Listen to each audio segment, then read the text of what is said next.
Oke, Bodo Investor channelaव welcome खालामबाय। भिडिअखौ जोबजासे नायलांदो बयबो। आङो ग्र' एप्सआव दिनैनि रिटार्न्सखौ नोंथांमोननो देखायनोसैलाय।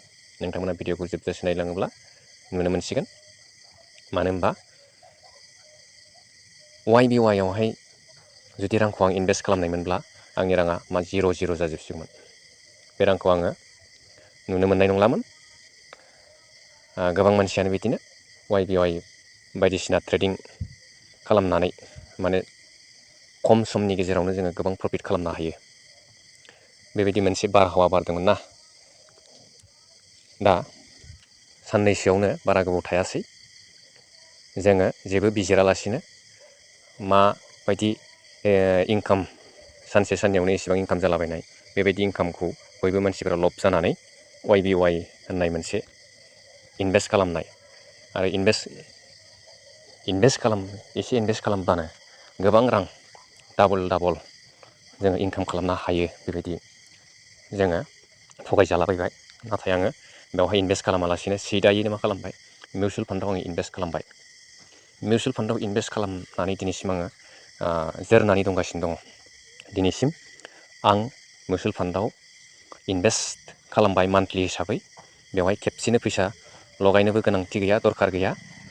जोङो मास मोनसेयाव जेसेबां इनकाम जायो बिनि एसे पार्सेन्ट 5% बा 10%आनो जा जोङो एसे बासायनानै मान्थलि SIP दोनलांबाय थानाय मोनसे प्रसेस।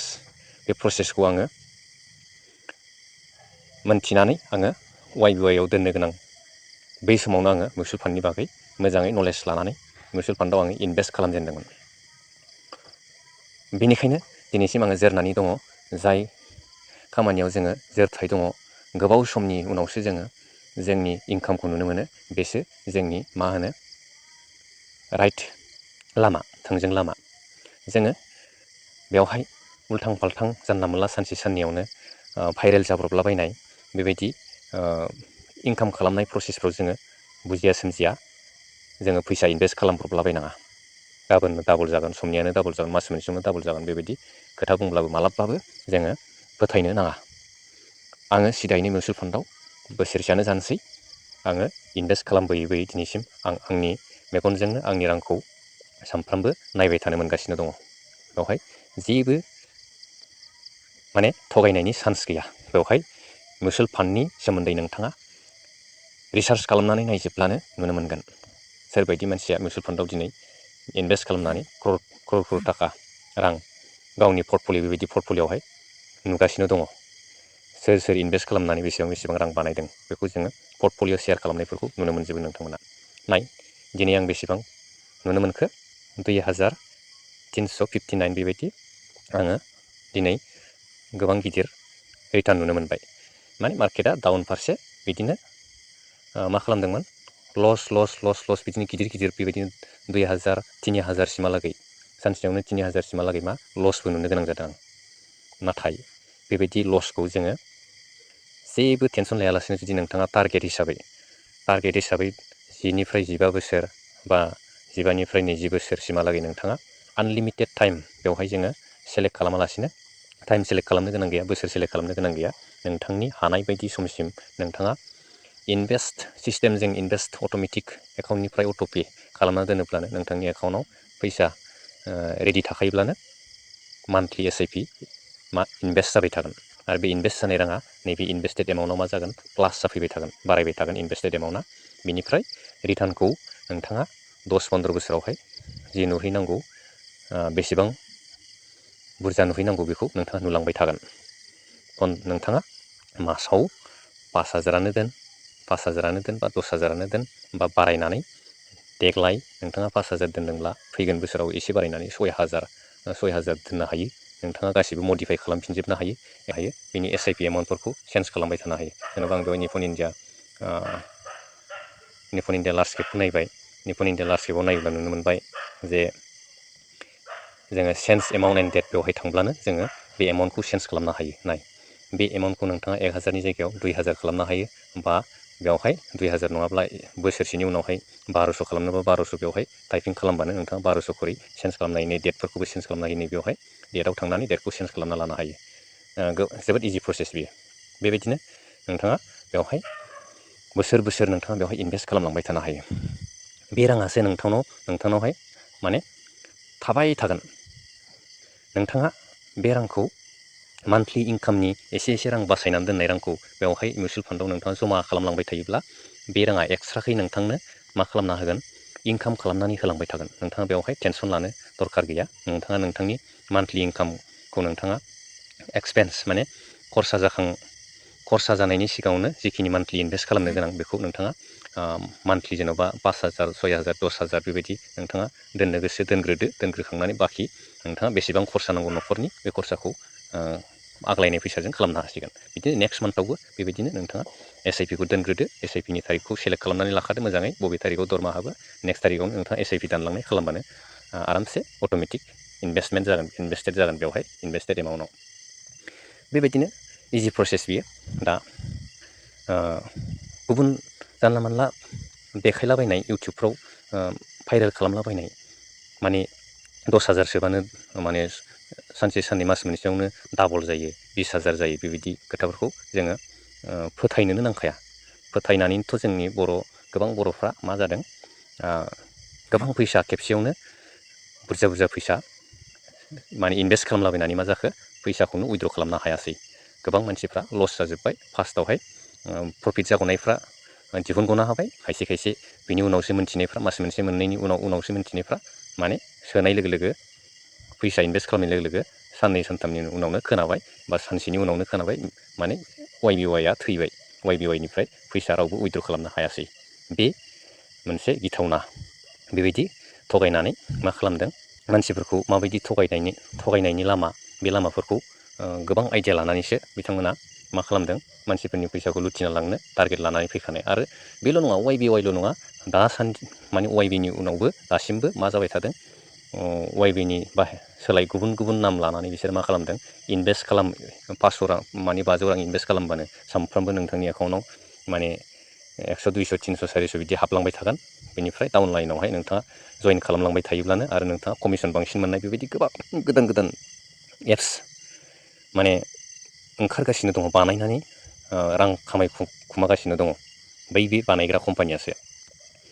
बिसोरो सासे सानै लोगो नांनानै बेबायदि खालामखुमागासिनो दङ, ट्रेडिंनि नाम लानानै। नोंथाङा खस्थ' खालामलायनाङा, नोंथाङा फैसा इनभेस्ट खालामबानो माने सानफ्रामबो दैलि इनकाम जाबाय थागोन, बेबायदि गोबां लब खालामलाबायो। दा जोङो बेफोरबायदि थगायजानायनिफ्राय बुजिनायाव फैनांसिगौ। बुजिनानै जोङो आसलथे जोंनि फैसाखौ जोङो माबायदि बबे जायगायाव इनभेस्ट खालामोब्ला जोङो सानसे समाव थगायजायै रां खामायनो हागोन, बेबायदि जोङो सोलोंनो थाखाय बिजिरनानै बा सोलोंनानै लाग्रोनांगौ खामानिफोरखौ। उनावसो लासैसो इनभेस्ट खालामनांगौबाबो इनभेस्ट खालामलांनो हायो। बेनो दा मिउचुवेल फान्डनि जिथु इनभेस्टमेन्ट प्रसेस SIP, बियो दिनै मैयानि नङा, बियो 10 बोसोर सिगां, 15 बोसोर सिगांनि समनिफ्रायनो दंखायो। मिउचुवेल फान्डआव इनभेस्ट खालामोब्ला जोङो लं टार्मावहाय गोबां फैसा सानसे समाव जोङो बानायना लानो हायो। बे प्रसेसखौ दासो मानसिफ्रा इन्डियाआव गोबां मानसिफ्रानो मोनथिनो हमबाय। सिगांथ' मबाइलनि जुगबो नङामोन। दा नै 10 बोसोर उननि सिगाङाव मबाइल होननाय जिनिसानो गैयामोन। दासो मबाइलखौ जोङो गावबागाव न'खरावहाय साफ्रोमबो गंसे बयबो मबाइल लाजोबनाय जाबाय। बेनि उनावसो अनलाइन प्रसेसजों मा खालामनो हायो, माबायदि इनकाम खालामनो हायो, बेखौ आइडियाफोरखौ मानसिफ्रा रोंजोबनो हमबाय।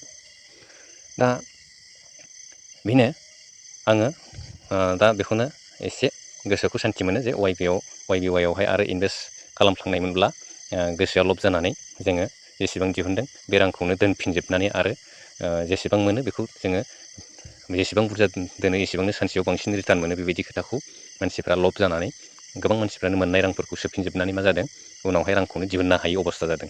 रांखौनो गासिबो मा खालामनानै दोनजोब्बाय, लक खालामनानै दोनजोब्बाय। बयनिबो एकाउन्टाव रांखौ ट्रेन्सफार खालामनो हायै, बेबायदि सिस्टेम खालामनानै दोनजोब्बाय। बेफोर गोबां साल लानानै फैसा खामायगासिनो दं। बिदिनो बेल' नङा, बेनि उनावबो गोबां भाइरेल जालाबायजोब्बाय। गोबांफ्रा ट्रेडिंनि नामावहाय इनभेस्ट खालामहोलाबायनानै गोबां फैसा जानानै बेबायदिनो लुथिनानै खारबाय, गोदाव सोराव खालामना जोब्बाय मानसिफोरखौ। अके, दा दिनैसिम आङो इनभेस्ट खालामबाय थादों, बेखायनो आरो मान्थलि बारायबो दोनगासिनो दङ। फार्स्ट टाइमावहाय 1,000 रां इनभेस्ट खालामजेनदोंमोन। बेनि उनावहाय आङो एसे बुजिनाय मोननानै लासै लासैनो बुजिनाया जेसेबां बारायदों एसेबांनो आं इनभेस्टमेन्ट SIP इनभेस्टमेन्ट मान्थलि इनभेस्टमेन्टखौ आङो बिदिनो बाराय दिनैसिम 9,000 खरि दोनथ'गासिनो दङ। बे 9,000 खरि दोननायखौ जेसेबां गोबावसिम हायो सेस्था खालामनोसै इनकाम हिसाबै। आरो इनकाम गैयाब्ला स्टप खालामनानै मा खालामनो हायो, जों जेसेबां इनभेस्टेड एमाउन्ट जादों नैबे इनभेस्टेड एमाउन्टआव जेसेबां रां बुरजा जमा जाना थागोन बेखौ जोङो SIP खौ गासिबो क्लस खालामजोबनो हायो। SIP खौ क्लस खालामनानै बे जेसेबां रां जादों बे रांखौ बेवहाय जोङो बन्द खालामनानै माने उइद्र खालामनाङा, रिडिम खालामालासिनो दोनबाय थायोब्लानो बे राङा बे थाखानाय राङानो बारायलांबाय थागोन। थारमाने नोंथाङा फैसानि दरखार गोनांथि गैयाब्ला दोनबाय थादो, बेलेग एक्सट्रा इनकाम दंखायोब्ला दोनबाय थादो। बेखौ नोंथाङा सानसे समाव गिदिर फैसानि गोनांथि जायोब्ला बेवहाय नोंथांनि बे पर्टफलिय'आव नुनो मोनहैगोन। अब्लानिया नोंथाङा मा जाहैगोन, बै समाव थाखानि अभाब जाहैनाय नङा। बेखौ दा साननानै प्लेनिं खालामनानै आङो बेबायदि टारगेट लादों। नोंथांमोना आंनि पर्टफलिय'खौ नायनानै जुदि बुजि मोनदोंब्ला नोंथांमोनाबो सोलोंना लाग्रोदो आरो इनभेस्ट खालामनो सुरु खालामनो हायो। बेवहाय गोबां मिउचुवेल फान्ड दङ आरो बे मिउचुवेल फान्डआव गोबां कम्पानियावहाय जोंनि फैसाया इनभेस्ट जायो। बेखौ बुजिनानै ला। अके, दा दिनैनि प्रफिटआथ' बिदिनो गासै प्लास जानानै 2,359 बेबायदि प्रफिट देखायदों। दा मोजां प्रफिट देखायदों दिनै रिटार्नआ। लामसामाव दिनै 580 कानाडा रुब'खौ मोन्दों, बेबायदि रिटार्न मोन्दों। आरो SBI मेगना मिड केप फान्डआव 476 बेबायदि रिटार्न जादों। SBI कन्ट्रा फान्डआव बेवहाय 410 बेबायदि रिटार्न जादों। माने बेबायदि नुनो मोन्दों दिनै निपन इन्डिया स्मल केपआवबो 259 बेबायदि प्रफिट देखायदों आरोना। दा नेक्स्टआव गासिबो देखायजोबथारनोसै आङो। भिडिअखौ जोबजासे नायलांदो। निपन इन्डिया लार्ज केपआवबो 140 रुपिस प्रफिट देखायदों, रिटार्न देखायदों। टाटा स्मल केप फान्डआवबो 145 माने देखायदों। Bank of India small cap फान्डआवबो 201 देखायदों। पाराक फ्लेक्सि केप फान्डआवबो 50 रुपिस देखायदों। क्वान स्मल केप फान्डआवबो 66 रुपिस देखायदों। आरो मोनसे दंबावो SBI स्मल केप फान्ड, बेवहायथ' आङो 30 रुपिस मोन्दों, नाथाय बेवहाय अनलि 500 खरि आं इनभेस्ट खालामदों। 500 रां इनभेस्ट खालामनाया बेबायदि प्रफिट देखायो। माने 30 थाखा 40 थाखा 10 थाखा बेबायदि प्रफिट देखायलांबाय थागोन आरो लासैनो मा जागोन, 500खौ नोंथाङा माने साधारन सानना लानाङा। 500आबो कम्पाउन्डिं जायोब्ला नोंथाङा बै समाव नोंथांनि इनभेस्टेड एमाउन्टआ बुरजा जालांबाय थाब्लानो नैबे SIP सोलिनाया जुदि नोंथांनि 500 राङानो 10 बोसोरसिमहालागै जुदि दोनलांबाय थायोब्ला बे 10 बोसोराव बेसेबां बुरजा जाहैगोन, नोंथांनि राङा जेसेबां बुरजा जाहैगोन बै समसिम नोंथांनि प्रफिटआबो बहुद बुरजा जाहैगोन। माने बुरजा जानो हानांगौ। दा बेबायदिखौल' सेस्था खालामनांगोन। अके, दा दिनैनि मिउचुवेल फान्ड पर्टफलिय'आ बेखिनिखौनो शेयार खालामबाय नोंथांमोननो। नोंथांमोना भिडिअखौ जुदि जोबजासे नायदोंब्ला लाइक खालामदो, आरो गोदानै नायग्रा जुदि नायदोंब्ला नोंथांमोना भिडिअखौ साबस्क्राइब खालामलांदो। दिनैनि भिडिअ'आ बेखिनियानो। Thank you everyone.